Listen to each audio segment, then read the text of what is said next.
It is difficult to imagine the Philippine educational landscape without the private schools. The private schools help the state fulfill its mandate of making quality education accessible to all Filipinos. It is in recognition of this role that the Fund for Assistance to Private Education, a permanent trust fund for private education, was established through Executive Order 156 on November 5, 1968. The Private Education Assistance Committee, or the PEAC, was created as the trustee of the fund. The PEAC is composed of the Secretary of Education as the ex officio chair and a representative each from the National Economic Development Authority, Catholic Educational Association of the Philippines, Philippine Association of Colleges and Universities, and Association of Christian Schools, Colleges, and Universities. For the development of private education, the PEAC takes on the role of funder, advocate, partner, and enabler. A national secretariat headed by an executive director executes the policies, programs, and initiatives of the PEAC for private education. In 1989, a landmark piece of legislation, RA 6728, or the Government Assistance to Students and Teachers in Private Education, or GASPE, was passed. The GASPE Act, which was amended by RA 8545 in 1998, institutionalized government assistance to private education in the country.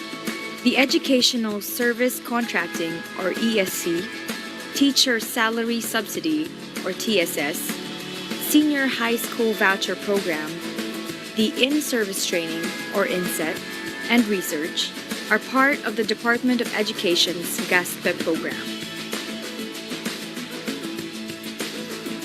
The PEAC implements the GASPE program given the track record of the PEAC in program management. The PEAC has been involved in the development of the ESC from piloting a scheme, which was a precursor to the ESC in 1982 to 1986, to implementing the ESC in 1986 to 1991, and from 1996 up to the present.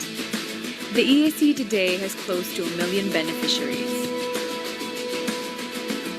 Part of the PEAC infrastructure for the GASPE program is the Regional Secretariat.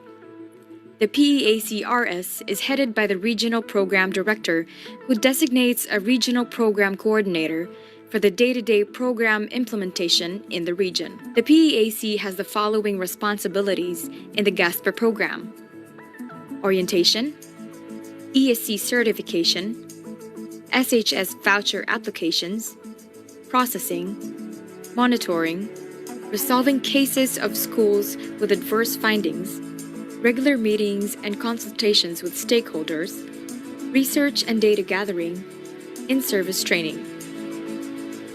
The PEAC is also accredited as a local continuing professional development, or CPD, provider by the Professional Regulation Commission, or PRC. Participants of the INSET programs offered by the PEAC have the opportunity to earn the required CPD units for the renewal of their professional licenses. From 2012 to 2017, the PEAC trained a total of more than 70,000 junior high school teachers, and since 2016, an estimated 17,000 SHS teachers. The PEAC also implements its own programs of assistance. The Assistance to Programs and Initiatives to Reform Education, or ASPIRE, gave funding support in the amount of 33.7 million to 99 projects of private educational associations since 2015 to 2016. The Research for School Improvement Towards Excellence has assisted 79 private school administrators and teachers writing their theses and dissertations since 2015 to 2016. The Dissemination Assistance to Research and Education, or DARE, has supported 16 faculty members who presented their papers in international conferences abroad since it was launched in 2016 to 2017. The Philippine Education Research Journal is an online resource for decision makers, policy makers, and practitioners in education. Its editorial board consists of highly respected educators and researchers. The Philippine Education Conference is an opportunity for school administrators and teachers to learn from educational leaders and experts here and abroad as they discuss educational issues, concerns, trends, and innovations. Recognizing the inherent strengths of the private schools in achieving excellence in Philippine education, the PEAC is committed to promoting private education as an integral part of our educational system.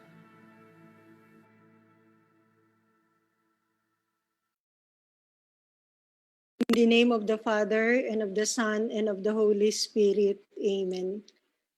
Most gracious Father, Creator of all that is good, we thank you for the gift of this new day.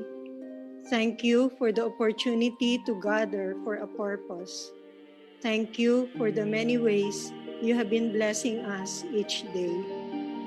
The pandemic made our physical interaction limited due to the fear of the transmission of the COVID-19 virus. Still, the internet and social media enable us to continue our activities, notwithstanding the difficulties and challenges we encounter. And for this, we thank you. Since social media has become a powerful tool, we pray that your people may put this to good use. Help us to use social media responsibly. May we be aware and mindful of the damaging effect that social media can create. Let your wisdom guide your people as they use social media so that they may be able to discern well their thoughts, words, and actions, as well as the words and actions of others. We pray that with social media, we may have a fruitful, productive, and meaningful life, able to build a world full of love instead of hatred, truth instead of lies, a world where people respect each other and uphold each person's dignity. All of this we ask in Jesus' name, Amen. In the name of the Father, and of the Son, and of the Holy Spirit. Amen.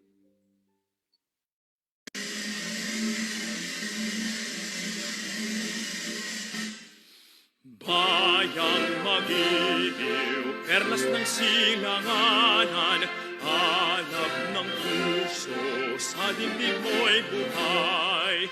Upang hinirang, duyan ka ng magiting, sa manlulupig, di ka pasisiil, sa dagat at bundok, sa simoy at sa langit mong bughaw, may dilag ang tula at awit sa paglayang minamahal. Ang kislap ng watawat mo'y tagumpay na nagniningning, ang bituin at araw niya kailan pa may di magdidilim. Lupa ng araw ng luwalhatit pagsinta, buhay ay langit sa piling mo. Aming ligaya na pag may mga api, ang mamatay ng dahil sa'yo.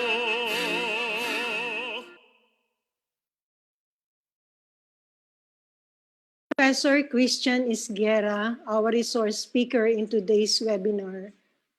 Ms. Doris Fernandez-Ferrer, PEAC Executive Director, and all attendees in this webinar, good morning. Never before has social media been an integral part of many people's lives than during this time of the pandemic. A virus has forced us to physically distance and communicate through screens on our computers, iPads, and cell phones. Thus, social media has become a primary means of communication, of knowing, being informed, and being entertained, and sadly, of being even more separated, isolated, and alienated. And yes, social media can, in this milieu and environment, be a force for good. Through social media, we can convey our message to thousands, even millions, speedily, instantaneously. And so we have to be mindful of what we say and what we share when we are using social media. For in a flick of a finger, we can be proclaimers of good news, or we can be creating irreparable damage. There are now several effective social media platforms. With these tools, our schools have been provided access to students, most especially in this time of the pandemic. Schools strive to adapt to this new normal intensely and broadly, to continue teaching and learning, be relevant, exist, and operate economically. The use of social media in education has advantages and disadvantages. Aside from the useful information that students may get from social media, they can also connect with learning groups and other educational systems. When used properly, social media provides several opportunities to improve teaching and learning. However, social media use can also negatively affect, especially the children and the youth. Therefore, the challenge to us in this new normal, where our students are more exposed to social media, is to provide education that forms the mind and mold the character. Our coming together for this PEAC Education Leadership Series on education for social transformation in the 21st century with the topic Social Media as a Force for Good will enable us to learn techniques to navigate this challenging terrain and hopefully fulfill our mission of integral formation. Thank you. Once again, a pleasant morning to everyone.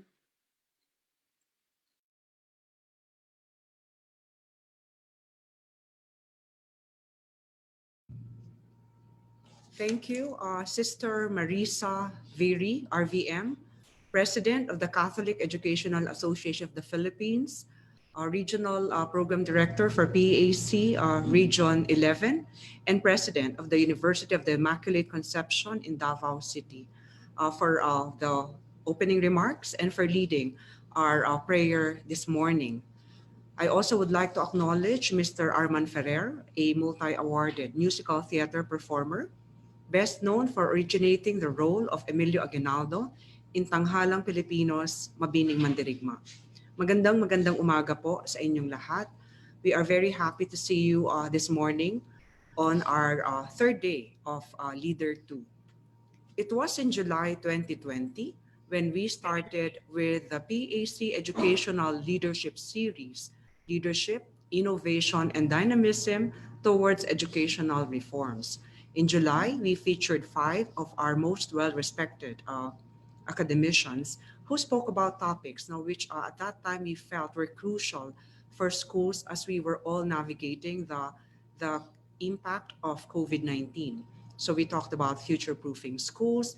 We talked about uncompromising quality towards a better normal, fiscal discipline, and of course, most importantly, continuing the work of educating the conscience. So for today, we're on our third day of the second edition of LEADER, and we have adopted the theme for LEADER 2, Educating for Social Transformation in the 21st Century. The work of transforming society continues, and we all realize that educational institutions are in a good position to become seedbeds of social transformation. However, they must reimagine their roles and adapt their approaches to this transformative power based on the context they are in. So we are very privileged to have with us this morning Professor Christian Esguerra from the University of Santo Tomas to talk about social media as a force for good. But if you will look at the previous slide, We actually had on Wednesday Attorney Chel Diokno, who discussed the human rights agenda. And yesterday we had a very good discussion with John Derry from Ateneo de Manila University, who talked about negative historical revisionism or denialism, no, as what we really should battle in our bias, no, towards or bias for the truth. This morning, as I said, we're privileged to have with us the host of the Political Talk program, anchor and managing director of Matters of Fact or the ABS-CBN News Channel, ANC. I hope you caught the show this morning. He also hosts a weekly political talk podcast, Facts First, with Christian Esguerra. He has been a journalist for 20 years, beginning his career as a reporter for the Philippine Daily Inquirer in 2000. The year he also earned his journalism degree at the University of Santo Tomas. Actually, Sister Marisa is also an alumna of UST, and that is not exactly a coincidence. He has reported extensively on Philippine politics, governance, elections, the communist insurgency, and the Mindanao peace process. He was named the 2020 Marshall McLuhan Fellow by the Center for Media Freedom and Responsibility and the Canadian Embassy, saying his proficient mastery to discover and explain the facts restricts the space of disinformation to thrive. Last year, he also received the CMFR's Award of Distinction in Journalism and the Titus Brandsma Award for Emergent Leadership in Journalism. Esguerra also teaches political reporting and media ethics at the University of Santo Tomas. So what are we most concerned about in this webinar? Most, if not all, schools are now on Facebook and other social media platforms. And we also know that these platforms are supposedly value neutral, but that they may be weaponized to be tools for disinformation and propaganda. So, how do we tip the scale to make social media as a force for good? How can schools actively pursue this agenda? Sa lahat ng nanonood ngayon at sa lahat ng mga kaibigan natin sa Private Education Assistance Committee, all the school heads, teachers, both public and private schools, ikinagagalak po namin ipakilala si Professor Christian Esguerra.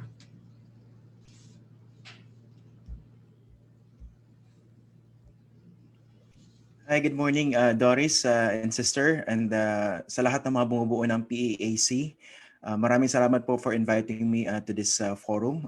It's indeed a very great privilege to be speaking before you this morning. And also, I actually monitored the presentations over the past 2 days, and those were quite enriching. So I'd like to try to continue the gains of the past 2 days. Now, the presentation or the topic assigned to me was regarding social media as a force for good.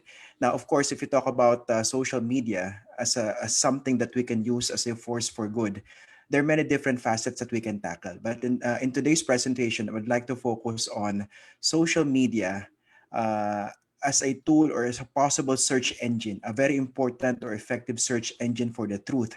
And of course, in discussing this before you this morning, I would like to make you, I'd like to inform you that I'll be using the lens of first of a journalist and at the same time as an educator. Because for instance, I think part of the, among the goals of today's forum is to help educational institutions somehow realize techniques, for instance, and strategies on how to make use of social media as a very effective tool for education. In this case, makikita natin na it's a very challenging world out there in the sense that habang tinuturuan natin yung mga estudyante natin sa school, sa classrooms, or in today's pandemic, we're teaching these things, these issues, these lessons online.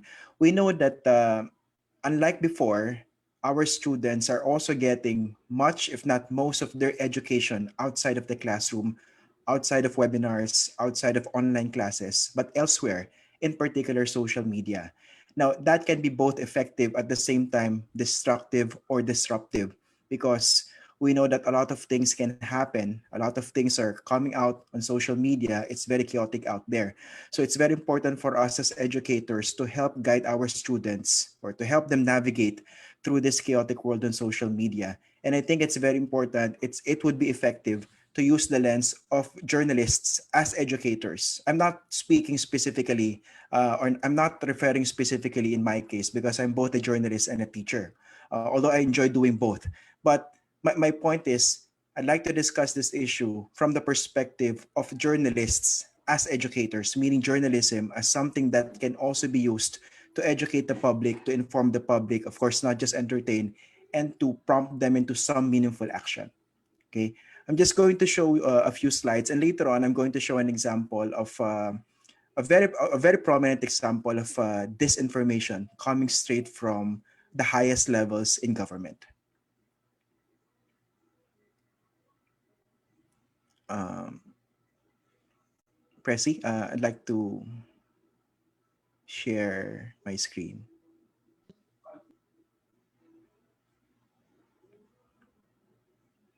Nawawala yung button.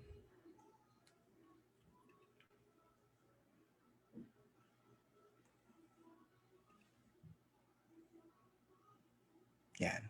Okay.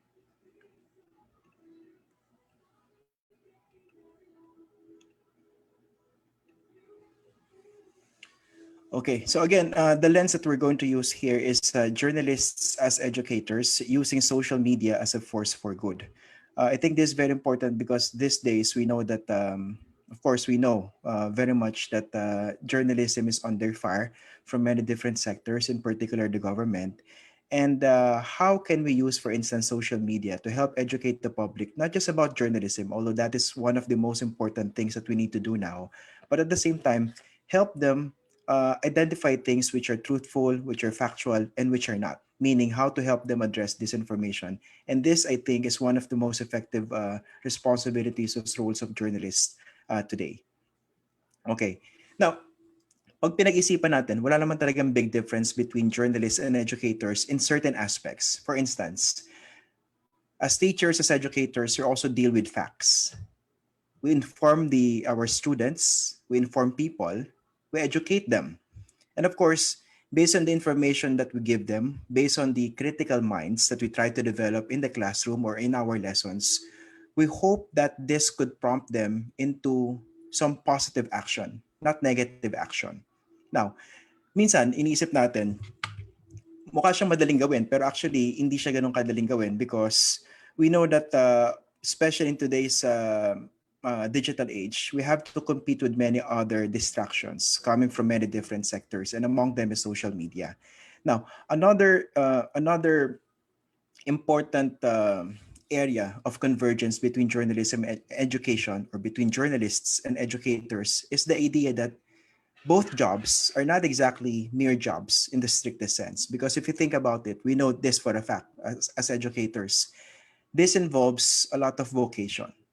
Ang usual comparison ko rito sa journalism, pag pinag-isipan natin mabuti, pag sineryoso mo talaga yung trabaho mo as a journalist, I think the closest that we can compare this is to that of a priest. For instance, members of the religious sector. Bakit? Sa journalism, we are concerned about the truth. Sa journalism, we try to avoid conflicts of interest. In journalism, we try to educate the public. In a way, we try to inspire the public as well. And like, for example, judges, for instance, we avoid situations where we might be compromised, which also I think is one of the is one thing that even priests should watch out for. And of course, as educators, we know that a big part of what we do involves a lot of vocation. I mean, we know that not everyone gets the salary that they want here, but you know that despite that, and we're not trying to romanticize this issue of wage here. But my point is, we know that there's more to teaching than simply the other aspects, which include, for instance, getting a good salary. Because we know for a fact na hindi natatapos yung lessons natin after the actual class. Inuuwi natin yung trabaho, and even on vacations, we do a lot of things for our students. So these are things that parang sa journalism din, di ba? Hindi natatapos yung trabaho natin after duty, and in fact it's a 24-hour job. So these things are the areas of convergence between journalism and education. Now, in talking about using social media for social transformation or as a force for good, it's important for us to define first the good that we're talking about here. For instance, it has to be made clear that when you talk about good, we're talking about social good. Good for the majority, good for the public, not for specific sectors with vested interests. Pag pinag-isipan natin mabuti, yung concept ng good na yon is very much related to journalism. For instance, the social good or the public good, not in the economic sense, the public good meaning the good for all, is something that journalism is concerned. For instance, hindi natin pinoprotektahan yung isang particular na interest at the expense of the bigger public interest. That's a very key lesson, for instance, in journalism. So in this case, if you talk about using social media as a force for good, we're using this in the context of social media as a force for social good. Now, it's important also to take note of this very important message coming from this Pastoral Instruction 1971, Communio et Progressio. This is one of the documents, one of the teachings of the church regarding social communications. It's actually a pastoral instruction which came out in 1971, and this was actually mandated by by Inter Mirifica, the only document on social communications during Vatican II. It's quite hindi siya thick document, but it's very important in the sense that it put social communications at the forefront of the conversation, especially in engaging the modern world. When you say social communications, we're talking about all forms of communication in and of human society. So one of the most important messages coming from Communio et Progressio is the unity and advancement of men living in society as a goal of communication. So again, unity and advancement of men living in society. Actually, I'd like to take this opportunity, not just to invite, for instance, the Catholic communicators, but all communicators, all journalists, for instance, to read yung Communio et Progressio. Because for Catholic communicators, this can actually be considered as a Bible, quote unquote, on how to better understand the deeper context involved in social communications, including journalism and media information. So anything that divides, anything that that establishes or leads to disunity, anything that leads to regression of men, of people in society, is not the type of social good that we're talking about. It's not a social good in the first place. So with this in mind, I think it's important for us to recognize how social media can be used as a form of social communications to achieve this goal mentioned in Communio et Progressio, which is the unity and advancement of men. Here, I would like to also refer to, for instance, the recent World Communications Day message of Pope Francis, where he used the metaphor of the net. Of course, sa atin, pag sinabi nating net, we're talking about the internet, we're talking about the World Wide Web. And according to that World Communications Day message of Pope Francis, basically, minsan nakikita natin na yung conversation online, yung conversation on social media, yung prominence na nakukuha ng iba't ibang sectors or mga tao sa social media are basically based on disunity or opposition. I mean, you establish your own identity, you establish your own persona on social media sa pamamagitan ng pang-aaway, sa pagiging oppositor, for instance, and trying to build on that more and more. Now, in that sense, basically, we're moving away from this concept of unity and advancement of men living in society. Sabi ni Pope Francis dito, it's better also to use the metaphor of the net as something that could foster unity, interconnectedness, and support among members of a community or among communities. Yung net na sanga-sanga. And together, they are strong. I mean, it's very important to put things in perspective because sometimes kasi, napapansin ko, lalo yung mga media-savvy people, professors, young people, parang sinasabi lang, I don't need much education anymore regarding social media because I've been using that all the time. I've been using that regularly. I know how to do it. And common sense itself would be enough. But you might be surprised that common sense cannot always help us navigate through this problem, because even common sense is not enough to deal with so much disinformation that is happening now online. Okay? Now, part of the social good that we hope to achieve is a persistent fight against disinformation. Of course, when you say disinformation, we're pertaining to not just yung mga minor instances of errors or mistakes committed by different people. We're talking about really malicious disinformation that is produced to make sure that, for instance, reputations are destroyed, people are destroyed, even institutions are destroyed. That is the kind of disinformation that we're talking about. Now, journalism in itself can be considered as a social good once, if done properly. Journalism in the strictest sense is a social good, and we will explain that later on. Now, before we proceed, tingnan natin, gaano ba katinding landscape natin ngayon? 73 million Filipinos are in the internet and using social media as of January this year. Imagine 73 million Filipinos out of, let's say, a population of 110 million people. And then yung mga leading social media platforms here in the Philippines, of course, of those internet and social media users, 73 million people, 96% of them are on Facebook.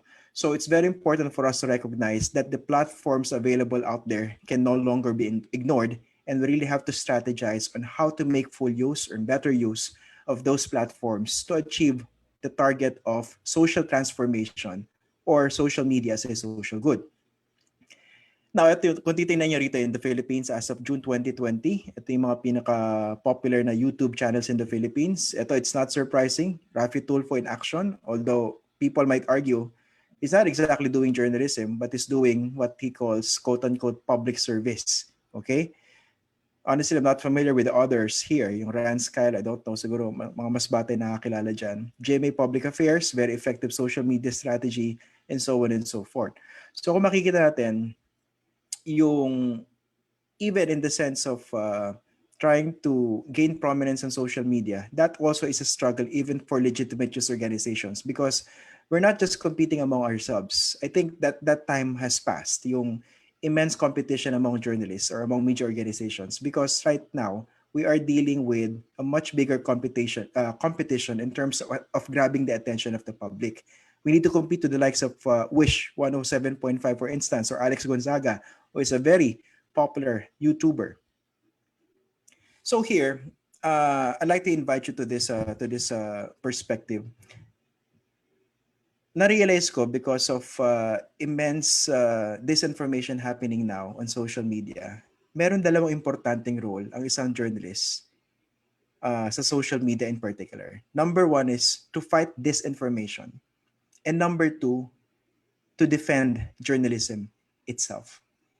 And to me, that's quite tragic, because I started in this profession, in this job, with great confidence that somehow people already knew or realized how important journalism was to their lives. I mean, no need to explain our very reason for being.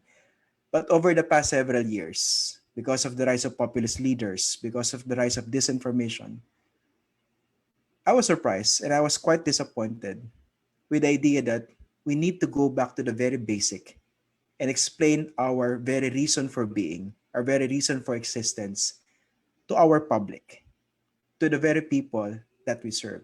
That to me is quite disappointing, but we don't have any other choice. Now, in defending journalism, in fighting disinformation, these two objectives both require education. And I'm actually happy that our audience now is composed of mostly educators, although I understand this is open on Facebook, which is good because we get to engage with other people. Kasi isa sa mga napapansin kong problema dito ngayon, especially if you talk about issues like this, we tend to talk in echo chambers. Tayo-tayo nag-uusap eh. Pag tayo-tayo nag-uusap, we just reinforce each other's beliefs. And somehow we get discouraged in terms of engaging with other people or people with other opinions. I think as if you want to educate the public, if you want to defend against disinformation, if you want to fight disinformation, you have to move out of the echo chambers. And this is good. This is happening now. So I hope, for instance, the teachers here, my fellow educators, would also take advantage of this opportunity for us to help not just the cause of journalism, but the cause of truth in terms of educating the public about information or disinformation. Okay. Now, let's go to the idea of disinformation. Gaano ba talaga kalala yung problema natin ngayon? Kasi iba sa atin baka inisip, hindi naman ganun kabigat yung problema ng disinformation, lilipas lang yan. And it's actually not new. The idea of disinformation is not exactly new. Dati na namang may nagkakalat ng unang panahon pa. Marami na nagkakalat ng chismis, maling kwento, at paninira sa kapwa-tao. Ang pinagkaiba ngayon, we have a very vast and very influential platform or platforms available on social media to actually boast the disinformation techniques or strategies coming from many different people, coming from many different sectors.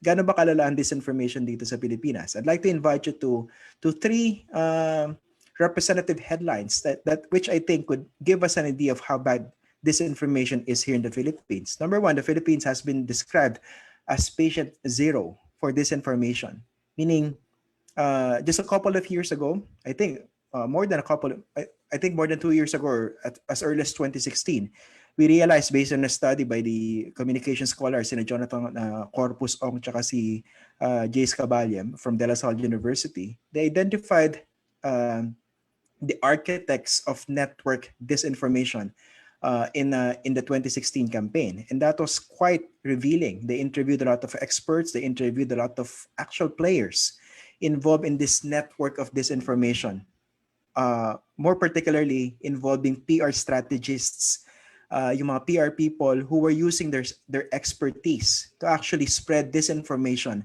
during the campaign. Now, here, meron silang latest study, the changing face of fake news, for instance. Jonathan Corpus Ong, si Ross Tapsel, tsaka si Professor Nicole Curato. Very interesting when I read that study, because moving from the big-time influencers that were very much in use during the 2016 campaign, ang ginagamit daw ngayon yung mga micro-influencers. Meaning, hindi mo kailangan magkaroon ng sangkatutak na followers to be able to be effective in terms of, let's say, promoting a certain candidate or attacking a certain candidate. Right now, people or those who are actually into trolling, for instance, or into this kind of business are making use of the so-called micro or nano influencers. Yung mga may Instagram accounts na hindi naman ganun karami yung, let's say, not as many as 5,000 or 10,000 or even just a few hundreds. Kasi sila yung mas pinaniniwalaan ng mga immediate circles nila, yung immediate environment nila. And so far, we're not saying that this is more effective than the strategy that they were using before. But the point is, wala naman talaga ng rule book to when you talk about disinformation campaigns. May mga lessons itong mga taong gumagawa ng disinformation. Of course, they have come up with some sort of a list of effective strategies or techniques to spread disinformation based on their experience, for instance, in the 2016 campaign. Pero a lot of that still has to do with hits and misses.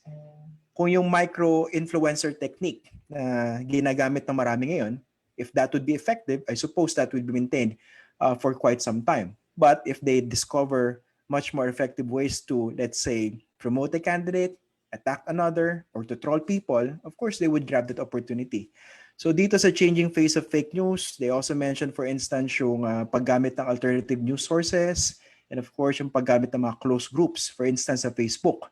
Marami sa atin sumasali sa mga close groups, di ba? And minsan, sangkatutak yung mga kalokohan tsaka yung mga kasinungalingan na lumalabas sa mga close groups na yun. Tapos, pag nakipag-usap na tayo sa iba't ibang mga tao, even in person, makikita natin na ang tindi ng multiplier effect nun. For instance, di ba, minsan may mga lalapit sa akin, huy, grabe pala kayo. Especially during the issue of ABS-CBN shutdown. Ang daming kumalat na disinformation doon.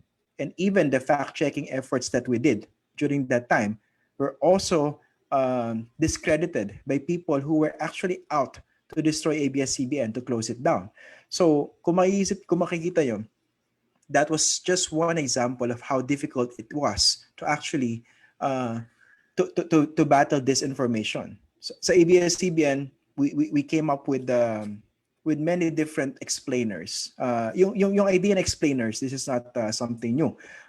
Many people have been doing this for a while. For instance, si Manolo Quezon, the journalist and the historian, he is best known for his explainers before. Yung talagang very in-depth explainer on things.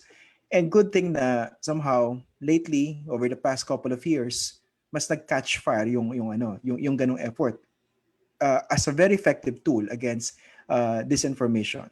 And of course, lately we know what happened. Yung fake account shut down by Facebook. Many of them were traced here in the Philippines, and I think at least one was traced to the military and the police. Now, I'd like to talk about one very grave example of disinformation coming from the highest levels in Philippine government. I'm talking about this quote-unquote matrix, although this is more of a diagram, which was released by no less than Secretary Salvador Panelo. At that time, he was he is still the Chief Presidential Legal Counsel. He also used to be the presidential spokesperson or the spokesman. Lilipat ako sa ibang slide because I wanted to explain what happened here.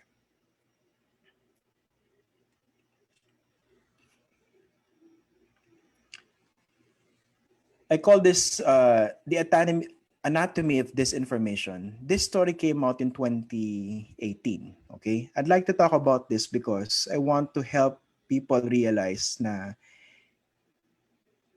hindi ganun kadali magbasa ng balita. Hindi ganun kadali umintindi ng balita. Even if people say na, well, it's just news, it's plain and simple, it's straightforward reporting. I hope you will realize a lot of things here. For instance, in our classes, I devote a few sessions talking about how to read the news, quote unquote, how to read the news. Because even if, let's say, the objective of news primarily is to inform, it's very important for us, educators and journalists, to teach the public, to teach students how to detect lies, conflicts of interest, or disinformation coming from news reports. Okay, so this happened in 2018. President Duterte's Chief Presidential Legal Counsel, Salvador Panelo, came out with that so-called diagram or matrix, linking different media organizations, different personalities to a supposed plot to oust President Rodrigo Duterte. Okay? Now, saan ba siya nagsimula? Una, may lumabas munang report coming from the Manila Times. Okay? The broadsheet, which is closely associated with President Rodrigo Duterte. The article was Oust Duterte Plot Bared. Okay? And this was written, quite interestingly, by the chairman emeritus of the newspaper, Dr. Dante Ang, who, aside from his job at the Manila Times or position at the Manila Times, was also President Duterte's special envoy for international public relations. Okay? Again, I would like to make this clear. I'm not talking about this because I want to, let's say, criticize another member of media or the industry. I'm talking about this in the context of disinformation, in the context of propaganda, and perhaps how news organizations can also be used for propaganda purposes. Again, no one is perfect. We know that. No single news organization or no news organization or journalist is perfect. But I think it's high time for us to not just call out disinformation happening elsewhere, being posted on Facebook, for instance, posted in blogs or Facebook pages or videos, but we also need to call out what we see as disinformation or vicious propaganda within our own backyard. Okay? So in this case, kung makikita nyo, he is the Chairman Emeritus of the Manila Times. At the same time, he is the Special Envoy for International Public Relations, and he is writing about President Duterte. And if you read the article, that article is in defense of President Duterte and an attack against a supposed plot against the president. So makikita mo, International Public Relations Special Envoy writing about an article which was in defense of the president. Okay, I think it would be reasonable to assume that this involves conflict of interest. Okay, Now, this was the diagram that was that came out in the Manila Times, which was later presented in a media presentation by Secretary Salvador Panelo. Dito dinidikit sina Ellen Tordesillas, one of the most respected journalists here in the Philippines, dito sa supposed plot to unseat President Duterte. This was the time of the Bicoy videos, if you remember that. Yung may supposed of course, we know na nagkagulo-gulo yan after, di ba? Pero makikita niyo dito, dinikit yung Rappler, dinikit siya sa NUPL, the National Union of People's Lawyers, dinikit yung Verifiles, dinikit yung PCIJ, very respected news organizations to a supposed plot to oust President Rodrigo Duterte.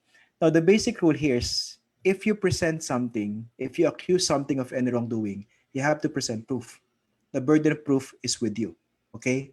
Ano yung proof na pinakita dito?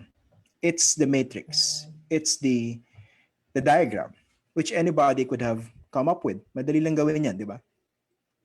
Okay. Now, the following day, Palace confirms plot. Matrix.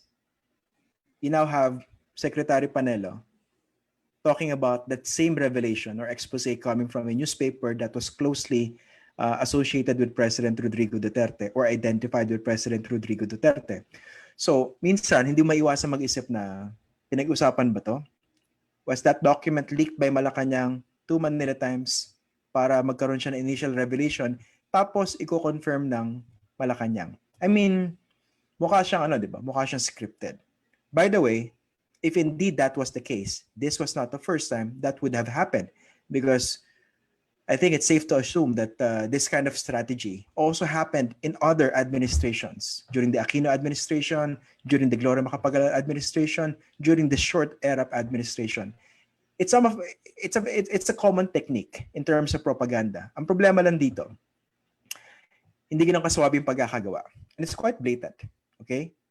Because here it says, it came from the president, so you better believe it, according to Secretary Salvador Panelo. Sinabi ng Pangulo, you have to believe him. Daw. Now, the managing editor then of the Manila Times, Felipe Salvosa, also an educator, he heads the journalism program of the University of Santo Tomas. He tweeted, hindi siya nakatiis, April 22. A diagram is by no means an evidence of destabilization or an ouster plot. It is a very huge stretch for anyone to accuse PCIJ, Verifiles, and Rappler of actively plotting to unseat the president. I know people there, and they are not coup plotters. Okay, hindi ito nagustuhan ng Manila Times management, particular by Dante Ang. He was asked to resign, but according to Felipe, he had intended to resign in the first place. So nag-tweet siya ulit, April 25, I have resigned from the Manila Times effective April 24. I'd like to thank Link Ang, the president and CEO, for the opportunity. He quit. Hindi niya natiis. Okay? Now, this was a statement coming from the Manila Times after. Clarify. Nagkaroon pa ng minor debate on whether he resigned or he was asked to go. Okay? I think they were both true. They were both right. The Manila Times management wanted him out, but the editor wanted to resign anyway. Okay? Tingnan niyo rito. This is one of the important facets of education that I think we should also be teaching our students, not just among journalism students, the idea of copy editing. Ang sabi ng Manila Times, the Manila Times has a long-standing open door policy that allows any employee to contact or visit our chairman emeritus, especially on editorial matters. Mr. Salvosa did not object to the story to our chairman emeritus, nor did the former managing editor suggest ways of rewriting or handling the piece. Wala raw sinabi si Mr. Salvosa before the article was published. He was merely told that copy editing of the story was no longer required as that was done by the editor-in-chief. Pag binasa niyo mabuti yung last two sentences, they are a contradiction. Okay? Because ang copy editing, I don't know how they understood the idea of copy editing. Copy editing is editing the copy. Okay? It's not a simple proofreading. It's copy editing the article. Meaning, pwede mong palitan yung laman. You can comment on the substance, on the content, not just the grammar, not just the structure, not just the syntax. Okay? Pag sinabihan kang hindi mo na kailangan i-copy edit yan, ano pong gagawin mo? Ibig sabihin, hands off the article. Okay? Let's talk about the article. Okay? Ito pala, as part of the statement of the Manila Times then, sabi nila, there was also an effort to solicit a reaction from at least one of the names mentioned, but that could not be secured as of press time on Sunday. Another lesson for the public, for those of you who are watching or listening to us. In journalism, if you're being accused, especially of something so grave as being involved in a plot, a supposed plot, to unseat or to oust the president, at the very least, the newspaper reporter or the reporter should have gotten your side or should get your side. In this case, sabi nila, there was an effort to solicit a reaction from at least one of the names mentioned. Effort. Ibig sabihin, wala silang nakuhang reaction, but still, they proceeded with the publication. Ano ba naman yung i-delay natin yung publication ng 1 day?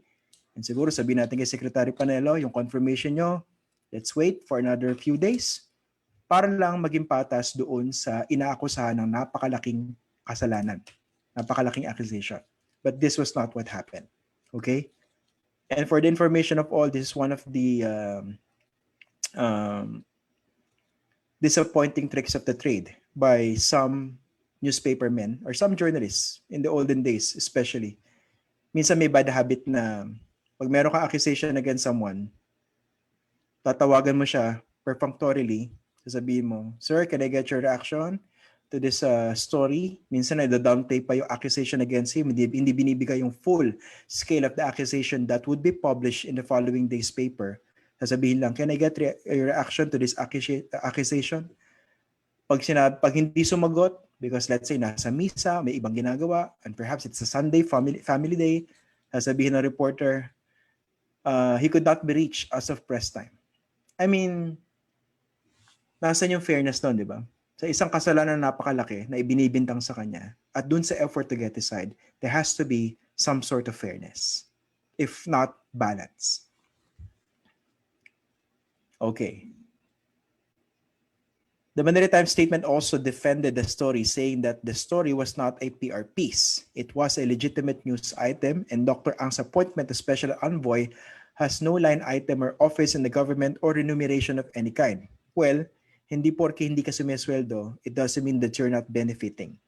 The fact that you have the position gives you a lot of influence because you have the title. Okay? He was simply acting on his journalistic instincts, having been given an opportunity to write a legitimate story that was later confirmed by the palace. Okay, that was their side. Okay. Now, question. Was it legitimate news article? A legitimate news article or a PR job? Okay. Another important lesson that people need to understand.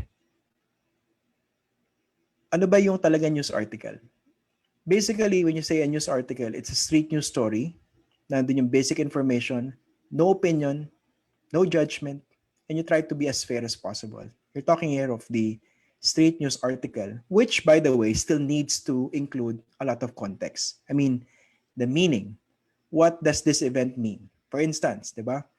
Kunwari, kagabi, merong attack by a group of men identified with the Bangsamoro Islamic Freedom Fighters in Datupiyang, Maguindanao. Wala naman daw nasaktan, pero may sinunog na police vehicle. This was happening in the context of an ongoing transition in the Bangsamoro. So you need to put that in context. Hindi mo pwedeng sabihin na it's not enough to say that there was such an attack. Somehow you have to help people understand the context and meaning of that attack and how that, for instance, could reflect on the ongoing security situation in the region, in the new Bangsamoro region, especially now that the Bangsamoro Transition Authority is pushing for another 3 years of extension from 2022 to 2025. Now in this case, anong klaseng article ito pinag-uusapan natin? House Duterte plot beard. Okay? Nakalagay dito, there is a plot to discredit the president and destabilize his government, a highly placed source in the office of the president said. Okay? There is an obvious pattern of close coordination among some media organizations for the timely publication of anti-Duterte nakaharangan ng ano ko. Anyway.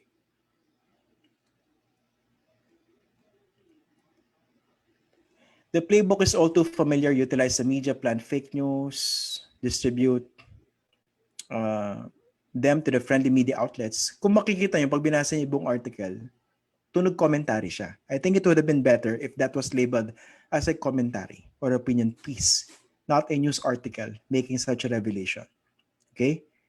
May mga ganyang comments. Unfortunately, for coup plotters in this country, the people have grown tired and weary of coups. More importantly, various polls have shown that President Duterte still enjoys, nakalagay pa yung stratospheric levels. I mean, pag binasa mo mabuting article, that would sound as a PR piece. Okay? So, ano yung point na sinasabi ko rito? Again, let's move forward. Ang point ko lang dito, it's very important for people to understand how media operations or news operations or newsroom operations happen for them to get a better appreciation of the kind of news that they are being served. At the same time, I'm not in any way arguing that we have to be constantly that we shouldn't be. I'm not arguing that we should be discrediting news organizations or news reports in general. What I'm saying is that we just need to be more discerning, if not more critical, of the information that we're getting. I mean, wag naman yung ika-cancel natin lahat ng mga reports na nakikita natin because sasabihin natin, hindi naman siya totoo. It's not true. It's not the case. Okay? Talo na natin. Eto, another major lesson in journalism that the public should understand. We try to avoid as much as possible the use of unnamed sources. Why? Because using unnamed sources could lead to to possible abuses. I mean, what could stop a journalist from inventing a source and using that invented source to come up with a propaganda, a vicious propaganda or opinion that he has himself? Okay? That's why we try to discourage fellow journalists or reporters from using sources, especially on sensitive information. We use that as a last resort. Kung talagang wala ng ibang paraan na mailabas yung facts, kundi gumamit ng unnamed source. But even then, there has to be protection for the public. We need to explain to them why we are not naming the source publicly. He might lose his job. He's not authorized to speak in public about the matter. He might be harmed. There's a death threat ongoing. I mean, we have to explain to them para may protection. And we need to explain the credibility of this source to our people. So, hindi mo pwedeng sabihin basta-basta na according to a source, even a highly placed source, eto na. Hindi pwedeng ganon. Okay?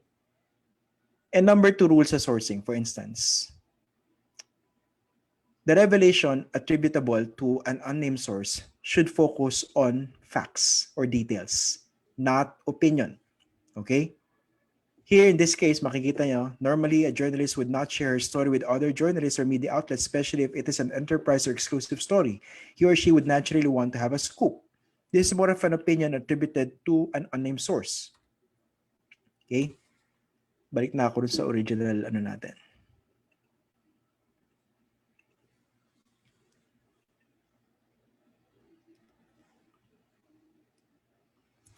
So here, after discussing that to me was one of the most disappointing examples of disinformation coming from the highest levels, coming from Malacanang itself. Of course, there are many other examples, but I think that was one of the most vicious. Now, unfortunately, in the Philippines now, based on the latest survey, yung tiwala sa news organizations, medyo mababa. Only 27%. Okay? Ito yung nakalagay sa study. Journalists have been labeled prostitutes, fake news, and lowlifes by President Duterte in his battle with media critics. I mean, this very low credibility or trust, public trust in news organizations, it's not surprising given the vicious attacks coming from the president himself over the past few years, in particular, ABS-CBN, Rappler, and the Philippine Daily Inquirer. Okay? Tingnan niyo mabuti to. Brand trust. Mataas yung GMA network, 73%, followed by TB5. Ang ABS-CBN, mababa at only 61%. Basically 12 points behind GMA network. Okay? In terms of brand trust. Again, a lot of this has to do with the vicious attacks coming from the president. And look at Rappler, 49%. Sabihin, mas trustworthy sa kanyang Radyo Pilipinas at saka PDP4. Okay? Perhaps this is also, if true, this is also reflective of the enduring popularity of President Rodrigo Duterte, perhaps as reflected in this particular numbers that we're seeing now. I'm not saying that's true, but I'm making a guess here. Okay? Kung isipin nyo, Rappler, mas mababa ang trustworthiness kumpara sa PTB4 at saka Radyo Pilipinas. I don't know what happened there. Now, the question is, do the old tools that we have enough to deal with new challenges that are confronting us now? Okay?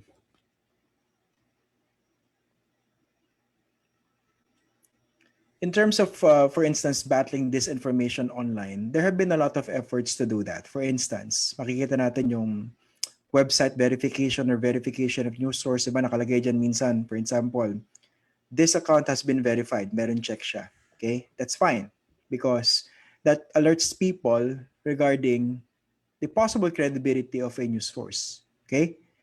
Number two, for example, Facebook hired third-party fact checkers. Among them, for instance, here in the Philippines, Rappler and Verifiles. And it's good that different news organizations are themselves doing their own fact-checking. Okay? Noong unang panahon, before nauso yung term na fake news, I think pinauso yan ni Trump during the campaign before or after he won the presidency.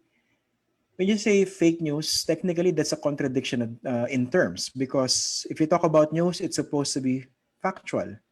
If it's fake, it's not supposed to be news.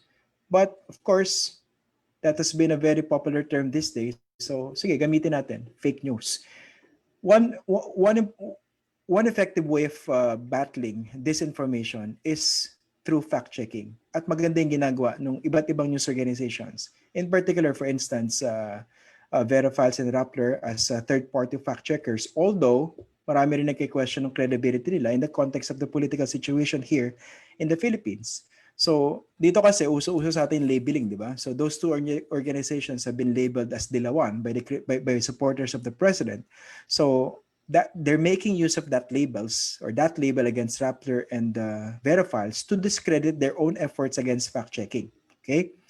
Number two, flagging questionable content.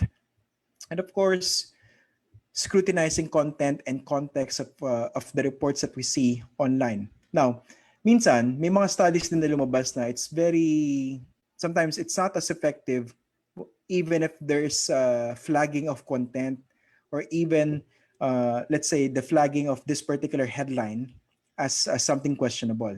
Kasi minsan, based on one study, nagkaroon daw ng tendency yung mga tao na pag walang flag, pag hindi na flag yung isang content or yung isang headline, baka isipin ng ibang tao, meron siyang explicit approval ng mga fact checkers. Kumbaga, it was cleared. Okay? So that was one drawback in that effort to flag content or questionable content. Baka yung mga hindi rin na flag, isipin ng mga tao, well, talagang very credible or verified yung information kasi wala namang mga alerts eh. Okay? So, mind you, another study said that the spread of fake news is much faster. The spread of disinformation is much faster compared to our effort to fact check information. And that is not surprising because mas madaling maglabas ng kasinungalingan, mas madaling mag-source ng mga unverified information instead of actually doing the opposite to verify information before coming up with that information. And of course, one important approach to battling disinformation is also to check one's bias. Kasi minsan, I think yesterday, John Nery talked about cognitive bias, which is very common these days, especially in social media. I mean, the tendency to look at certain issues or topics or even people through our own biases or lenses because we have our own frames of reference, as we all know. So in this case, meron tendency na, kunwari, ikaw pro Duterte, ikaw pro Lenny, talagang pag nakakita ka ng balita na sa tingin mo, wow, this supports my bias, my frame of reference, my belief, I would consume it. And I would make an effort despite alerts or warnings of possible disinformation to believe in that content or article. may ganun tendencies. Okay? Now, kahit journalists, for instance, are exerting a lot of effort to educate the public regarding disinformation or misinformation, we still need to contend with the problem of newsfeed algorithm.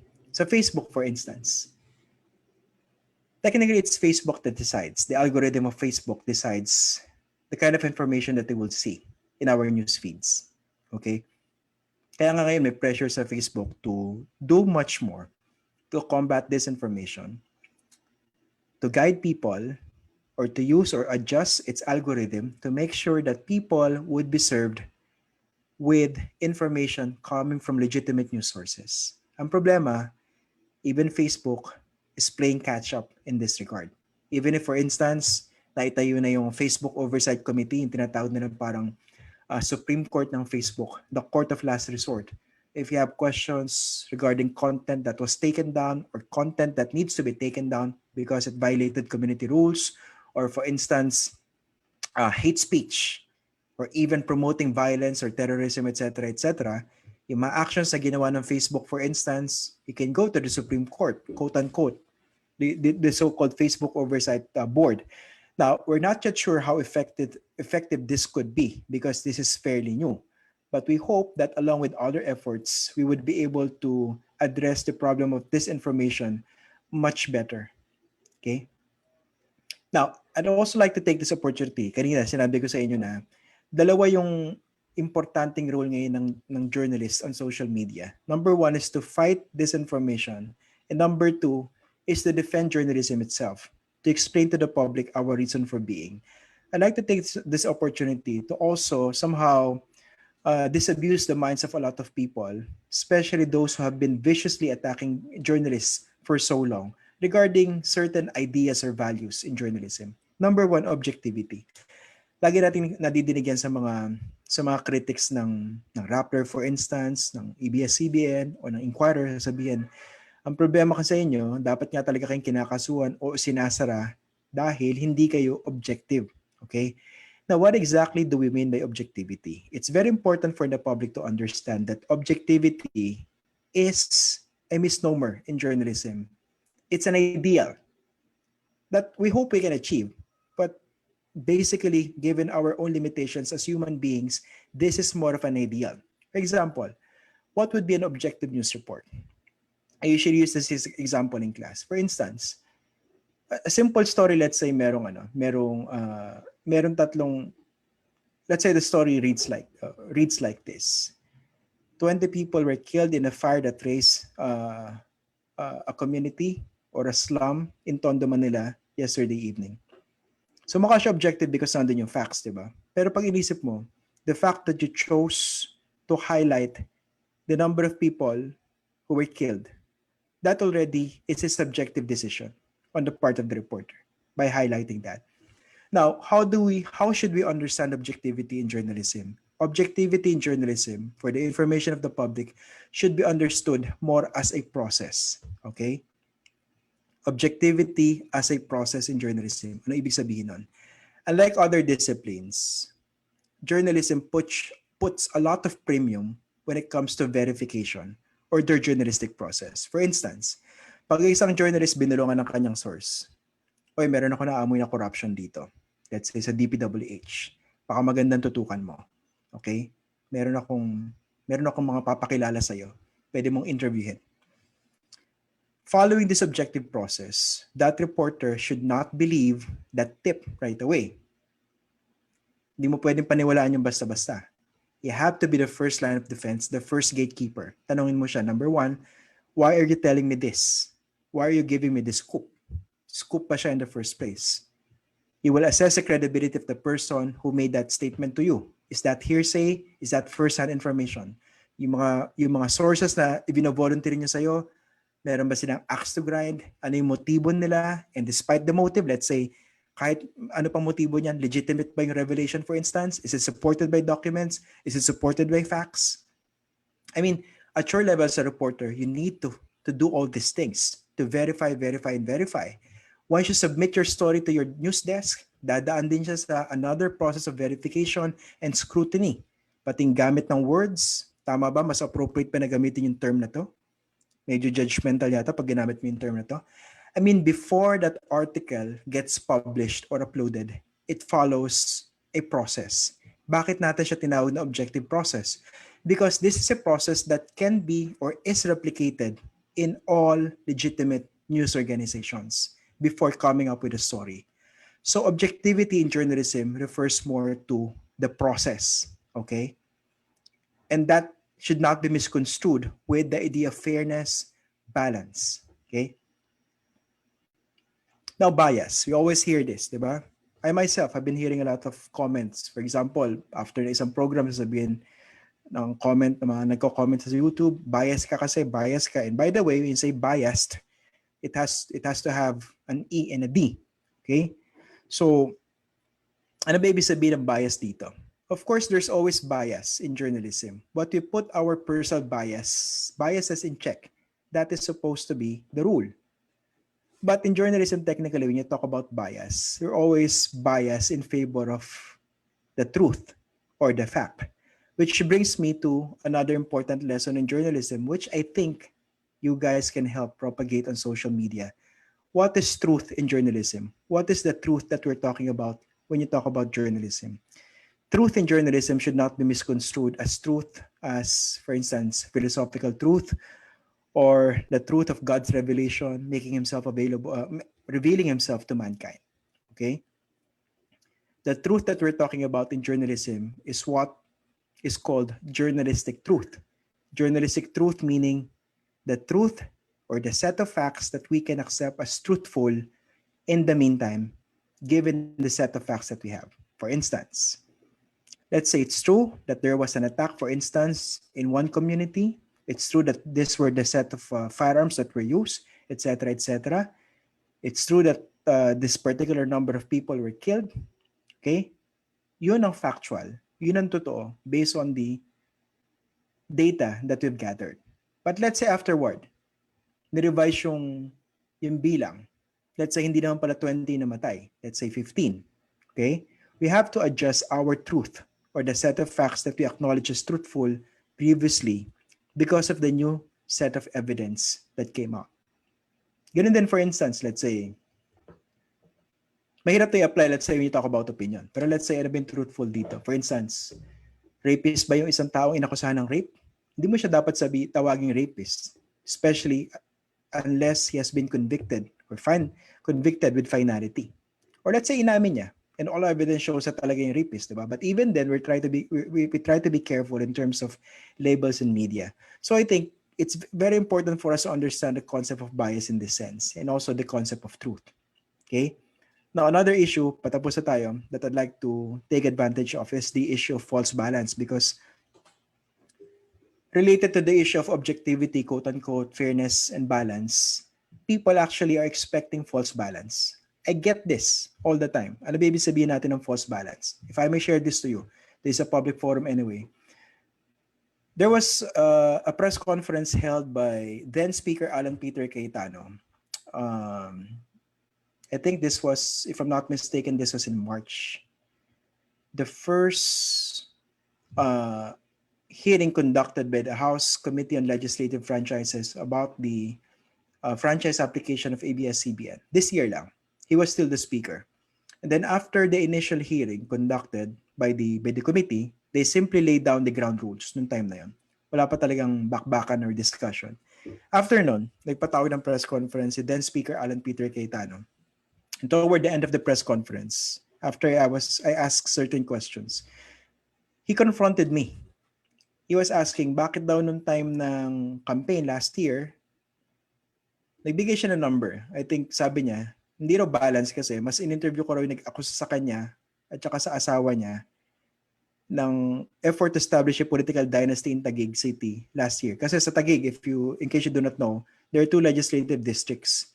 Ang nakaupong congressman dun sa dalawang distrito, yung mag-asawa, si Alan Peter Cayetano at saka si former Mayor Lani Cayetano. At yung mayor ngayon sa Taguig is the younger brother of Alan Peter Cayetano.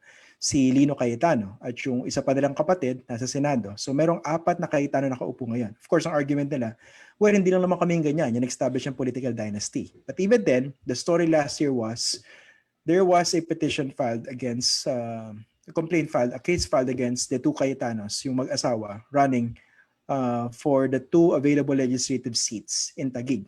So during that press conference earlier this year, he confronted me, bakit daw sa programa, hindi mas madalas ko in-interview nag-akusa sa kanya kaysa dun sa abogado niya na nag-present ng side niya. Well, that to me was an example of the expectation of false balance. Okay? Kasi minsan ang iniisip ng mga politiko, iniisip ng mga tao, dapat parehong-pareho, saktong-sakto. Kung binigyan ka let's say ng 30-minute airtime, dapat 30 minutes din yung sagot ng kabila. That is a problem with the ongoing conversation regarding the Freedom of Information Bill in the House of Representatives in particular, and the effort coming from certain congressmen or many congressmen to actually put in this right of reply provision. Let's say binanatan ka or nabanatan ka sa isang newspaper article, front page or headline, dapat yung sagot mo headline din. Mukha siyang patas, pero pag tinignan mo, that would actually go against the editorial judgment and editorial independence of newsrooms. Kasi pag patas ang proseso na sinunod, at unfortunately, let's say nabanata ng isang politiko, and it comes with the territory because you're a public official, I mean, hindi ka dapat balat sibuyas and demand, for instance, sa kinabukasan dapat page 1 ka rin. E paano kung let's say kinabukasan, nagkaroon na naman ng something similar to the World Trade Center attack? Hindi ba dapat yun ang banner story?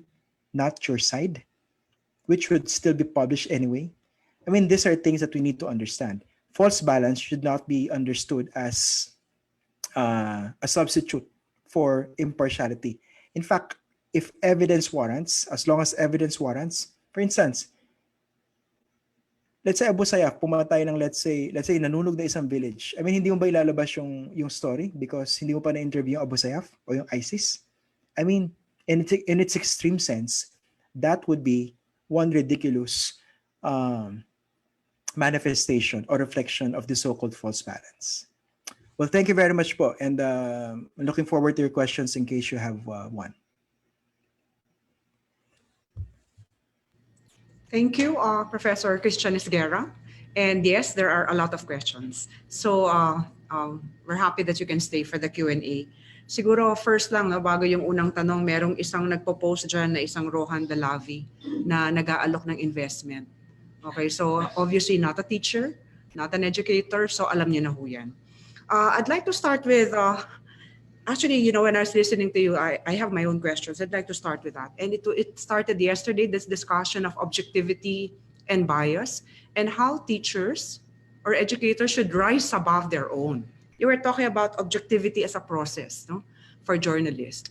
For teachers, how would you explain, or how can you give us some strategies, or what should we do in order to rise above our own biases?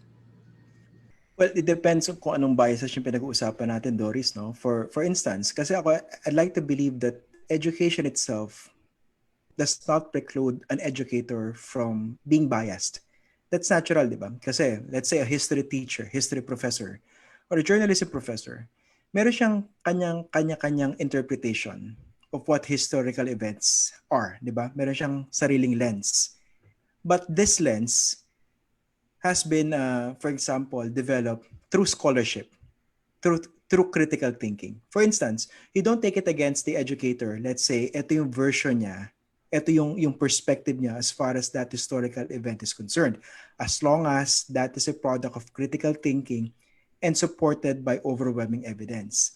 Because that would also be a good piece of advice to the students. Na kayo din, don't just believe what I'm telling you. Don't just embrace the perspective that I have about this particular issue. What we're doing here in the classroom, what we're doing in this curriculum, is to try to help you develop critical minds, critical thinking. We're just trying to facilitate and guide you. You don't need to embrace my biases, although that can have a certain effect or influence on you. But even then, if we are successful in developing their critical minds, I think that won't be a problem. That's such a good answer, no? Because I've always teased teachers, no? If you will read all of their course outlines and syllabi, development of critical thinking is always there, supposedly as an objective of the course, right? But when we already are put to the test of making our students, allowing them to be critical and all that, sometimes we fail the test. Minsan kasi I think It's dangerous, I think. Sometimes, you get that sense that parang nakakatakot if the students are too critical and are critical thinkers. I think yun, matatakot lang yung professor pag medyo insecure siya sa scholarship niya. And that shouldn't be the case. I mean, it's always better to have critical students at the end of the semester, at the end of the school year, instead of having students who are merely yes men and yes women. Kumbaga, they simply embrace what you taught them, kinabisa yung mga sinabi natin. I think that's more of a failure on our part because nagkaroon tayo ng batch ng mga kabisote instead of critical thinkers. 3 araw nang nadi-disturb, no, ang mga teachers natin dito sa LIDER 3. Kasi paulit-ulit, no, yung nagiging thinking na there are failures and gaps, no, in how we have been educators, in the system. But I'd like to shift now to, maganda yung concept mo na journalists as educators, or there also was thinking educators as journalists. Pwede rin. Right?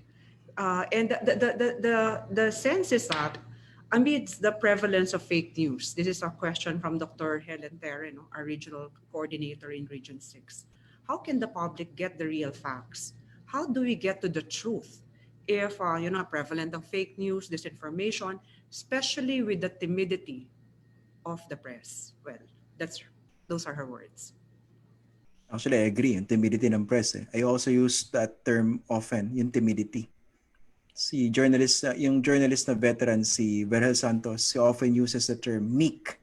And I think that's true. Journalists today, generally, I'd like to believe, are still quite timid in the face of all these attacks or vicious attacks coming from, in particular, the president himself. Anyway, how does the public arrive at the truth? That's a very difficult at the same time easy question to answer. Difficult, bakit? Kasi ang dami talagang different source of information, no? And you have to give it to the public. May presumption lagi na common sense would help them. I mean, for instance, makabasa ka ng, let's say, totally outrageous headline. For instance, sinabi, Bill Clinton was kidnapped or a victim of alien abduction. Alam mo naman kalokohan yun, di ba? Okay? Pero certain stories have certain nuances. That's the danger of disinformation. Meron siyang cloak of plausibility and possibility na pwedeng ang totoo, di ba? At doon pumapasok yung cognitive biases sa mga tao. Kumbaga, hindi mo naman kailangang patunayan na, let's say, corrupt ang isang public official. Pag galit ka dyan as a common citizen, pag may nagsabi sa'yo, based on the report, corrupt yan, corrupt talaga yan. Because that validates our bias. Now, how do we get to the truth? Basically, number one, go to the reputable news sources, reputable news organizations. Because, as I mentioned earlier, meron silang sinusunod na objective process of verification. Now, I'm not saying that is perfect. Meron pa rin nagkakamali. But to be sure, yung mga pagkakamali na yun are not products of disinformation. They're not intended para talagang i-twist yung katotohanan. Lahat nagkakamali. And I think we have to make a distinction. Number two, paano mo matatagpuan yung katotohanan, for instance? Well, we have to be discerning. I mentioned certain techniques kanina, di ba? Yung strategies, for example, yung verified accounts, for instance. Pero even then, hindi siya lahat sapat, di ba? Kailangan, ako, for instance, magdududa ka talaga. You have to be very, very discerning. Even if you got that information to a source which might seem reputable. Kasi minsan, even reputable news organizations nagkakamali, di ba? Mag-ingat din kayo, let's say, sa mga accounts na ginagamit, for instance, CNN, pero may kadugtong, di ba? Kinukuha yung color, yung patterns, yung template, pero pag tinignan mo, iba yung story. I mean, these are things that we have to watch out for. So, it's a long process, pero madadaan naman sa tiyaga kahit papano. Karugtong na tanong, no? Pero comment actually to, Cecil Sipin, again, a school head, no, from St. Alfonso's Liguri. Fact-checking of media, fact-checking of the speaker by media, even while the interview is ongoing, should be a practice here. This Yeah. is connected with the timidity of the media. As what was the observation. CNN did this as a good strategy during the US elections. Trump was often checked while he spoke. I Can we do agree. anything like this here? I agree. Dapat. In my case, I try to do that sa program namin sa ANC Matters of Fact. And ang problema lang dito kasi, kaya bang gawin ng lahat yan and quite consistently? Because number one, for you to be able to fact check, you have to know the facts. Okay? I think one good example was when President Duterte attacked Vice President Lenin Robredo, November 17 public address. So, nagkaroon ng fierce debate doon ng social media kasi binanatan yung isang reporter in particular ng Malacanang because allegedly transcription yung ginawa niya. Na ginagawa naman niya talaga, di ba? And then there was a lot of praise for another reporter who actually put things in perspective already. Okay? As I explained in previous discussions naman, ang danger naman doon sa pag-provide ng context, baka naman maging temptation siya for you to inject your opinion. Okay? Ano ba ibig sabihin ng fact-checking for instance? Kunwari, sinabi ng si President Donald Trump, di ba? I think the comment came from this example of CNN at MSNBC that cut short the live press conference of President Donald Trump wherein he talked about alleged voter fraud during the presidential election. Pinutol nila agad yun, di ba? Ang opinion ko naman doon, wag mong putulin ng ganong kabilis. Pabayaan mo ng konti. And right away, you fact-check it. And that was the president making accusations regarding alleged voter fraud without presenting a single piece of evidence. Okay? And then wag mo nang paulit-ulitin yung clip na yun. Because ang problema sa atin minsan, under the guise of objectivity, mas nagagamit tayo for disinformation eh. Remember that when you tweet something, when you post something on Facebook, that generates a life of its own. You can no longer control that, despite the context that might follow afterward. So that's why the first tweet, the first Facebook post is always important. Yeah, that's a good point. You know, related dyan, no? As you're saying, baka hindi lahat kayang gawin, no? Yung ganong klaseng fact-checking and immediately, no? Especially if these are powerful people. The questions coming from also Cecil, no? Kasi journalists are also possibly fearful to be, of being subject to attack by trollers or even to physical harm, no? That's why I was smiling when you were saying that it's a vocation na pinakamalapit sa pagpapare, no? Yung pagiging journalist. Yeah, totoo yun, yung fear na yung fear of reprisal. Kasi before kasi yung experience ko dyan, I used to cover, I covered two presidents eh. Si Gloria Macapagal Arroyo tapos si Benigno Nonoy Aquino III. Tapos si Duterte, na-cover ko pa rin siya pero hindi no longer as a member of the Malacanang Press Corps but per story. Yung depende pag may issue. So makikita mo yung difference eh. For instance, kasi ang concern for instance sa mga reporters na nakabuntot dun sa presidente, covering the president regularly. For example, banatan mo ngayon si Harry Roque. Pwede kang balikan yan, di ba? Because you have to cover him consistently. Mas may leeway na umatake yung mga reporters na hindi naman assigned sa Malacanang right away or consistently because hindi nila nakikita si Harry Roque right away, every day. Again, I'm talking about pre-pandemic arrangements. So, ang point dito, talaga yan. So, much of the timidity, I think, of the press that we're seeing now is driven also by that fear, that chilling effect coming straight from the government, in particular the president. Kasi nga, as I mentioned before, noong 2016, before President Duterte actually took his oath, he already attacked media very harshly, very viciously. Pinagmumura kami. Right in front of us when he was criticized for seemingly condoning the killing of journalists. Nagalit siya sa news story na yon. Instead of apologizing, pinagmumura niya yung media. So, tas makita natin afterward, di ba? So, ngayon, lahat umaatake sa media, ba? Yung different troll armies associated with this administration. So, hindi talaga nung kadali. Pero ang point ko, do we surrender the battle because this thing is happening? I've had my fair share of those acerbic remarks coming from different people na hindi ko kilala. Nagme-message sa akin sa Facebook, sa Instagram, sa Twitter. Marami sinasabi, di ba? So, ang point ko, Ang rule ko dyan, I don't engage yung mga ganong vicious. Pero kinakausap ko pag reasonable yung comment nila. Pero pag let's say mamatay ka na, sasabihin sa'yo, demonyo ka, dapat talaga sinasara kayo. May isa sa akin nagsabi right after an interview, pupuntahan kita niya sa Rockwell Studio, sasapatusin kita. Yung mga ganon. Yung ganon, hindi mo na sinasagot yun, di ba?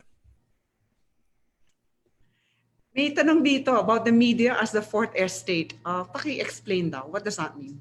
Okay, yung fourth estate is actually in the context of the system of checks and balances in government. Diba? You have three branches of government, the executive, legislature, and then the judiciary. So the three branches of government are involved in the system of checks and balance among them. Diba? Para hindi mo, kasi they're co-equal branches and they're not supposed to commit abuses, presumably. Now, the question is, who checks the three branches of government? Doon pumapasok yung concept ng fourth estate, yung media, or the news media in particular. Although, later on, di ba, may na-develop na concept yung fifth estate, yung tinatawag na citizen journalists or yung social media, na sila naman actually ngayon nangyayari, they're hot on the trail of journalists. Kami naman yung hinahanapan ng mali. Because ang context kasi ng yung may tinatawag tayong mga theories of the press, diba? One of that is yung social responsibility, which is also an improvement of the libertarian principle of journalism. So, for instance, ang isang importanteng concept sa journalism is self-regulation. Journalists should not be regulated by the press. For instance, unlike other professions, doctors, diba? Engineers, lawyers, merong license yan, diba? License to practice. And journalists, especially in the Philippines, following the Western model, a very libertarian tradition, we don't get licenses to practice journalism. For instance, technically, miski hindi ako graduate ng journalism. Technically, miski hindi ako graduate ng any 4-year degree, pwede ako mag-practice ng journalism in the Philippines because that is enshrined in our constitution. That is a basic right. Basic right to information, basic right to free expression, freedom of the press. That's guaranteed by the constitution. Ang problema, pag nilagyan mo siya ng lisensya. For example, ngayon, let's say, bago makapag-practice ang isang journalist, you need to get license from the government. Eh, di dumali yung buhay ni Harry Roque at saka ni President Duterte. Hindi ko yata gusto yung balita ngayon ng reporter na to. Paki-cancel nga yung lisensya niyan. And that would outlaw you, basically, pag gumawa ka ng isang work of journalism. Nakita natin yan, di ba, sa ABS-CBN. Hindi binigay yung franchise. Pinatay yung franchise. The term used was kill the franchise. Yun. It's becoming more and more disturbing, of course, given all your answers.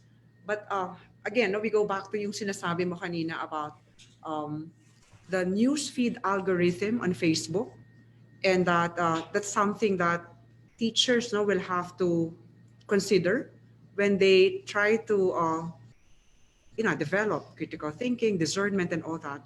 Because it's possible that, as what you said, it's not just what is happening in the classroom now, but what is happening right out there in social media, which is more influential, I think, for our students. So can you cite some of the resources to help students avoid fake news, or for teachers? So how do they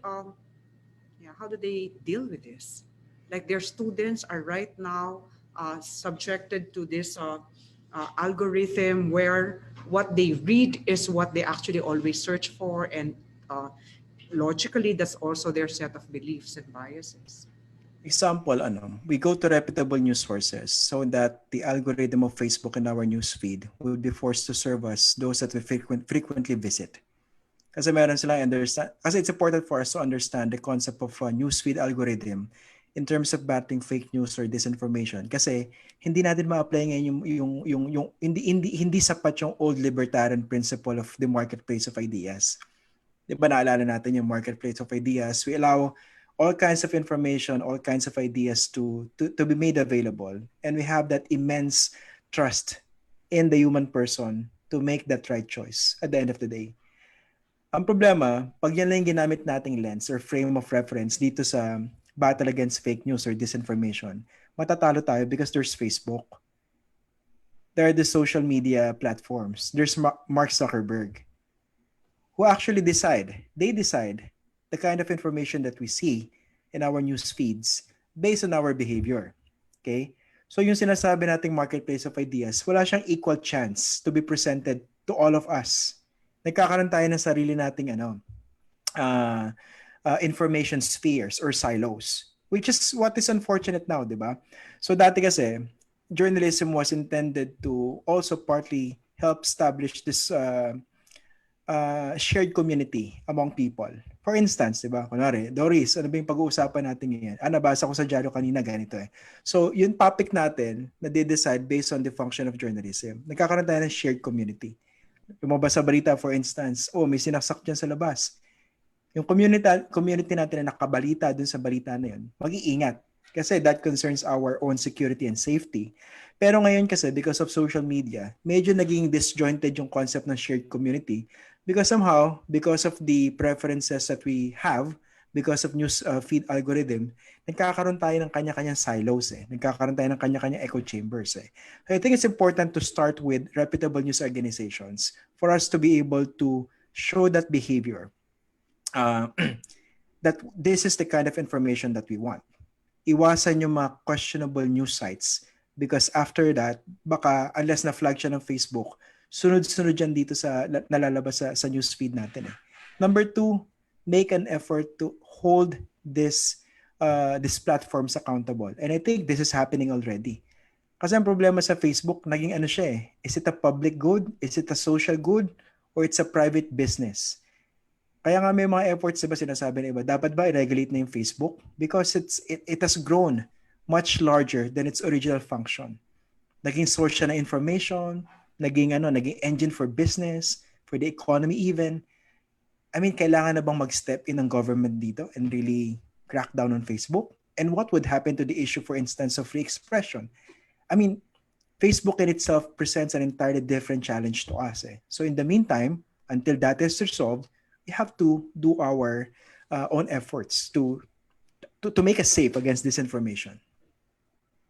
Parang naghahabol tayo, no? We didn't realize, no, that this is, this is like a Pandora's box. Na all of a sudden, we cannot control the consequences, its influences, and okay, and that still, no, that same thing about Facebook, as you can showed by the data, no, that you have, majority of the Filipinos, in fact, super majority are on Facebook, and the same with students and our teachers. So there's a question here by Carlo Abonado. Do we have the right to censor students' posts in social media if it attacks the school or the teacher? Well, of course, this is your opinion on the question. Opinion ko dyan, depende sa ano eh. Medyo libertarian kasi ako eh. Number 1, of course, kung titignan natin yung rules-based approach, if you have a school policy against that, of course, the student would have to contend with that. But how harsh would you be? I mean, for instance, how far can your effort to actually censor the students actually go in terms of teaching them not to do that? I mean, ang estudyante basta hindi nagustuhan sa pagpapatakbo ng school o ng teacher, miski i-censor mo yung post niya, makakahanap ng paraan yan para ilabas siya sa social media. Okay? So for instance, magkakaroon siya ng mga alt accounts, di ba? Magkakaroon siya ng mga fake accounts, for example, on Twitter and Facebook. Lalabas pa rin yung atake na gusto niyang ilabas sa'yo. So anong gagawin mo? Would the school policy be enough? It's good that you have school policy, but I think more than that, it's important to somehow constantly remind them and train them about the basic rules of decency, fairness, and propriety on social media. Ako, for instance, hindi ko tinatakot yung mga estudyante namin sa journalism na sinasabi ko lang sa kanila. Minsan kasi nababasa ko yung social media post nila. Sinasabi ko lang, kayo yung mura kayo ng mura dyan, di ba? Alam ko hindi naman kayo galit, pero ang dumi-dumi ng bibig nyo. Tandaan nyo ha, 2 years from now or a year from now, maghahanap kayo ng trabaho. Yung mga comment nyo yan, hahanapin niya ng mga prospective employers nyo. I mean, some of them might not be that forgiving. Hindi na sabihin na this was the set of comments coming from an 18-year-old or a 17-year-old. Some of them might judge you based on those old posts, diba? Sinasabi ko lang, mag-ingat kayo. And number 2, much more important, I mean, the basic rules of propriety and decency. I mean, tama bang ginagawa mo yun, diba? Now, anong gagawin natin? do we censor our students? If you have rules, that's fine. Pero I don't think that would actually solve the problem unless you explain this to the people. For example, students nagrereklamo ngayon, 'di ba, online. I heard, not in my class, pero I heard in some classes, nagrereklamo raw because of the workload. 'Di ba? Alam natin paano mag-comment yung mga estudyante ngayon. Biglang magmumura, yayariin yung teacher, 'di ba? Mas maganda siguro instead of filing a case against that student, especially we're in a pandemic, di ba? I mean, to explain to him, ano ba yung problema? Ano ba yung mabigat sa workload natin? Baka naman totoo yung sinasabi ng estudyante, di ba? Baka naman kailangan i-fine-tune or streamline even further the lessons that we're presenting them, di ba? Or siguro explain natin sa kanila, talaga bang gusto mo mag-quit at nagmumura-mura ka dyan? Hindi ba sayang yung pinaghirapan ng parents mo para mapaaral ka dito? And would you pass up on this opportunity to learn despite the pandemic? I mean, maraming paraan other than censoring those posts. Kasi pag puro censorship lang, wala na tayong pinagkaiba sa gobyerno. Or walang formative exercise, no? Yeah. Kasi you just censored and you were not able to in effect teach, no, or form. Pero kanina medyo na-bother ako dun sa sasabi mo na libertarian ka, right? So kasi sa akin parang, but when you qualified, no, within the boundaries of decency, fairness, and propriety, I think medyo nakalma naman ako doon. No, because definitely, yeah, even offensive, lewd, derogatory language, this has no place in my mind, right? In a society that's meant to be respectful, right, of persons, of our tolerant of different ideas. Kaya sa akin, yung question nung, because I was previously Dean of Student Affairs, no? So bothered ako dyan kapag yung language na ginagamit ay, demeaning, derogatory, at hindi issue ang pinag-uusapan, because we're always willing to engage at the level of an issue, the discussion of issues, right? But let's not go low in terms of the language that's used. Actually, clarify ko lang. I agree. Kasi nga, actually medyo conservative ang perspective ko sa ganyan. Sinasabi ko lang kasi, parang, how far can that go? Diba? Kaya, as you mentioned, maganda yung term na sinabi mo, formative, diba? So that's much more important. Pero, ako personally, ayoko ng ganun yung nagmumura-mura, diba? Lalo pag alam mong, yung sobrang crass ng language. Kaso nga, mas mahirap yung trabaho natin ngayon because the students are seeing the opposite outside of the classroom. For example, yung presidente nagmumura. Maraming kabastusan lumalabas sa bibig niya. Yung mga politiko, ganito yung actuations, di ba? I mean, paano pag sinabi sa atin, presidente ka, nagmumura, ako pa. I mean, mas mahirap yung trabaho ngayon. That's why we really need to work harder. Which is exactly the dilemma of teachers, right? I mean, what you're saying right now. I mean, even a student at the elementary level can say exactly the same thing. Why is it in the student handbook we sanction the use of offensive and crass language, when then we see it in the highest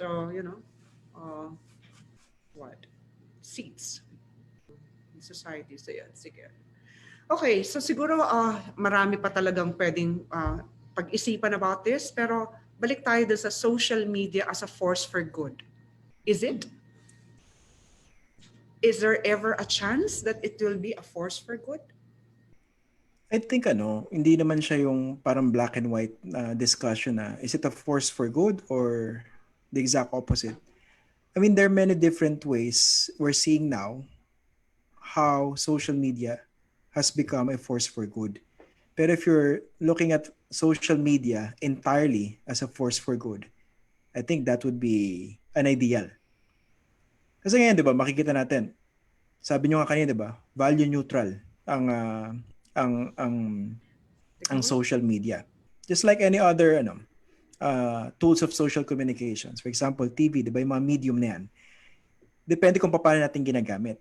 So for instance, baka naman kasi nakikita rin natin in our own bubble, in our own silos or echo chambers, sobrang negative about social media. But we know for a fact that elsewhere, somewhere out there, social media is being used as a social good. For example, promoting values, getting people together to help those in need. Of course, check natin yan ngayon kasi, di ba, I think familiar naman tayo lahat doon sa issue ng toxic positivity, di ba? Yung para bang alam mo namang maling-mali na yung nangyayari. And then, sasabihin mo na lang, well, guys, we have to be positive, look at the positive side, while forgetting the things that need to be done, for instance, di ba? Number 2, ang isang negative na nakikita ko dyan, yung cancel culture sa social media. Yung parang pag may hindi nagustuhan sa ginawa mo, as a person, as an institution, automatically, boycott ang response ng mga tao. I mean, you have to look at the totality of a person's work, diba, for instance. So these are some of the interesting facets in social media that we're still adjusting to. Pero if you talk about social media entirely as a force for good, I think that's an ideal, but I think we can work much harder to make sure that more of social media would be a force for social good instead of more of social media being used for many different shenanigans.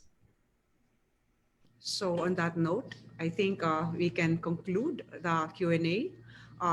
Magre-react pa sana ako sa toxic positivity na yan eh. Kasi meron din akong equivalent yan, yung romanticizing resilience. That's true. Tama. Walang resilience ang usapan. Tama. Okay, pero baka that's another webinar altogether. So thank you on behalf of the Private Education Assistance Committee and the Catholic Educational Association of the Philippines for this webinar. And we hope to have more of you in the future and that keep on going. Yeah, we're all in this together. Magandang umaga and please stay after the acknowledgement because the staff in the national office want to take a picture with you. Thank you and good morning. At this point, I'd like to acknowledge those who helped us put together this educational leadership series. And of course, first would be the CAP National Advocacy Commission, chaired by Father Carol San Juan, SJ, and of course in the commission, our Sister Marisa Viri, President of CAP, Father Joel Tabora, Brother Armin Luistro. So thank you for the support and for cross-posting this webinar. Also, the Intelligente Publishing, which also cross-posted this webinar. The video recordings for the last three webinars of LIDER 2 will be made available to everyone. And we probably will also be on YouTube starting December 10, okay? Human Rights Day. And from the national office, I'd like to acknowledge those who really worked very hard to get this going. Presi Labao, May de Malanta from the Training and Development Unit. From the IT and IM unit, we have Butch Everola, Terence Barido, Red Gallego. From CRU, Jenna Alcala, Denise Adriano, Bel Gregorio. And for the finance unit and admin, that's Grace Camesa.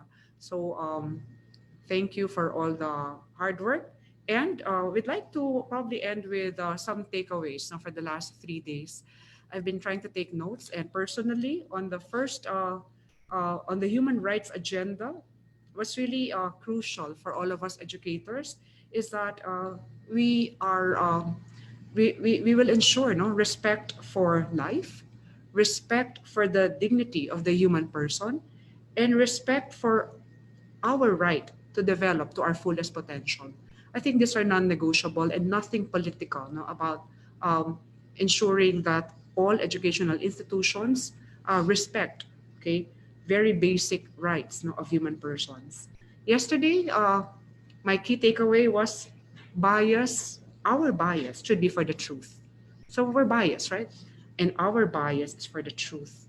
And today, fighting disinformation is a social good. And for us teachers, it is our moral obligation to fight disinformation. But very, very simply put, we as teachers should do our part in making our students good people. Then trust that when we let them go, they'll be out there doing good things. Maybe even in parts of the world we didn't know we're starving for what our students can offer. Because no matter how different the paths we choose to take, I believe all of us are directed toward the good, toward harmony. Maraming salamat sa inyong lahat for being here with us this morning and for the last 3 days. And please watch out for LIDER 3 in July 2021. Magandang umaga po sa inyong lahat and we'll see you around and see you online.